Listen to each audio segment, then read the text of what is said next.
औज़ुबिल्लाहिमिनश्शैतानिर्रजीम बिस्मिल्लाहिर्रहमानिर्रहीम। नाज़रीन, ये देखें जड़ी बूटियाँ हैं, ये अल्लाह ताला की ज़ात का बहुत बड़ा इनाम और करिश्मा है। जड़ी बूटियाँ जो है मुख्तलिफ़ किस्म की जड़ी बूटियाँ हैं। ये देखें नाज़रीन, ये समंदर सूख है। समंदर सूख जो कि बहुत ही नायाब और अहम कीमती जड़ी बूटी है। नाज़रीन, ये काफ़ी तादाद में इधर समंदर सूख जो है लगी हुई है। तो इसके बहुत ज़्यादा बेनिफिट है। मुगल्लिज़ का जो है दाया बाजू कहलाई जाती है जो समंदर सूख है। तो समंदर सूख के अलावा भी यहाँ पे काफ़ी बेशुमार और लातदाद जड़ी बूटियाँ आप लोगों को नज़र आ रही हैं। तो हम बहरहाल निकले तो थे कुछ और काम के लिए, लेकिन यहाँ पे हमें काफ़ी हद तक जो है देखने को जड़ी बूटियाँ मिल रही हैं पानी और सहल के किनारे। तो आज हम जो है आप लोगों का तारुफ कराएंगे आम से। तो आम के बागात के अंदर जो है आना भी हुआ है। यहाँ पे ये देखें एक नदी बनी हुई है, छोटा सा जो है खाला है, ये ज़मीनों को सैराब करता है और यहाँ जो है नहरी पानी भी आता है।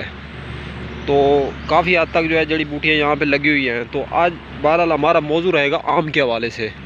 तो आम की जो है फसल आने वाली है, आम के जो फल हैं तो बागात के अंदर माशाल्लाह से इसकी जो इब्तिदा है वो हो चुकी है। तो इसी हवाले से आम जो है, आम एक अल्लाह ताला की बहुत बड़ी नेमतों में से एक बहुत बड़ी नेमत है। तो आम को जो है वैसे फलों का सरदार भी कहा जाता है और आम फलों का बादशाह भी जो है कहलाता है।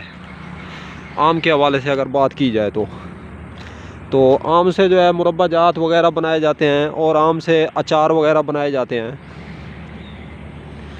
तो अभी तो छोटा है आम, लेकिन इसकी तैयारी कर लें इसके बनाने की। तो आम जो है इससे मुरब्बा बनाया जाता है। मुरब्बा जो है बदन के लिए बेहतरीन चीज़ है, मैदे के लिए बेहतरीन चीज़ है, आसाब के लिए बेहतरीन चीज़ है। आम का मुरब्बा है जो, अगर आप लोग जो है आम का मुरब्बा इस्तेमाल करते हैं तो आपका जो बदन है, आपका जो जिस्म है, ये घटता है और बढ़ता है आम के मुरब्बे के इस्तेमाल से। तो अगर इसका अचार इस्तेमाल किया जाए तो जो लोग जो है अचार खाते हैं तो उनका मैदा भी दुरुस्त काम करता है। जिन लोगों को भूख नहीं लगती तो भूख लगने का भी इलाज है आम का जो अचार होता है। और आम से काफ़ी सारी खटाइयाँ भी बनाई जाती हैं जो कि दही बल्ले वगैरह के अंदर डाली जाती है, चटनी वगैरह। तो ये भी जो है टनू और मनू के हिसाब से जो है आम से ही बनाई जाती है। तो बहरहाल हर किसी की अपनी अपनी पसंद होती है, अपनी अपनी चॉइस होती है। तो इस हवाले से हम बात करना चाहेंगे कि आम का जो मुरब्बा होता है तो इसके मुरब्बे के बहुत ज़्यादा बेनिफिट हैं और मुरब्बे के बहुत ज़्यादा फ़वाइद हैं। नाज़रीन, मुरब्बा अगर आप लोग आम का इस्तेमाल करते हैं तो ये तिब के हिसाब से और हिकमत के हिसाब से मुरब्बे के काफ़ी हद तक जो है बहुत ज़्यादा फ़वाइद हैं। तो मुरब्बे में कोशिश करें मीठे आम का इस्तेमाल करें। तो मीठे आम होंगे तो और भी ज़्यादा जो है इससे मुरब्बा लजीज़ होगा और फ़ायदेमंद होगा और बदन इससे जो है घटता है और बदन ताकतवर होता है, मैदे को बहुत ज़्यादा ताकत देता है।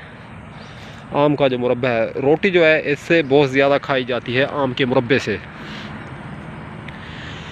तो वैसे जो मुरब्बा जात डाले जाते हैं, मुरब्बा आमला, मुरब्बा हरीड़, तो इसकी भी जो है तरकीब जो है तैयारी जो है सेम वही है।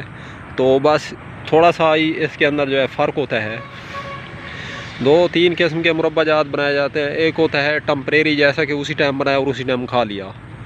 तो दूसरा होता है रखने के लिए, तो उसकी और तरकीब है। मज़ीद हम अपने चैनल पे जो है इसकी वीडियो अपलोड करेंगे इंशाल्लाह।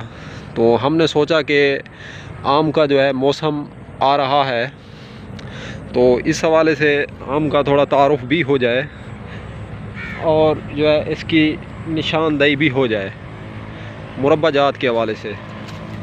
तो नाज़रीन, अब तक के लिए इतना ही। तब तक के लिए अपना भी ख्याल करें और अपने इस YouTube चैनल का भी। मिलते हैं इंशाल्लाह किसी नई वीडियोज़ के साथ। तो वीडियो अगर अच्छी लगी है तो इस वीडियो को लाइक और शेयर करें। तो अब तक के लिए इतना ही। तब तक के लिए अपना भी ख्याल रखें और अपने इस YouTube चैनल का भी। मिलते हैं इंशाल्लाह किसी नई वीडियो के साथ।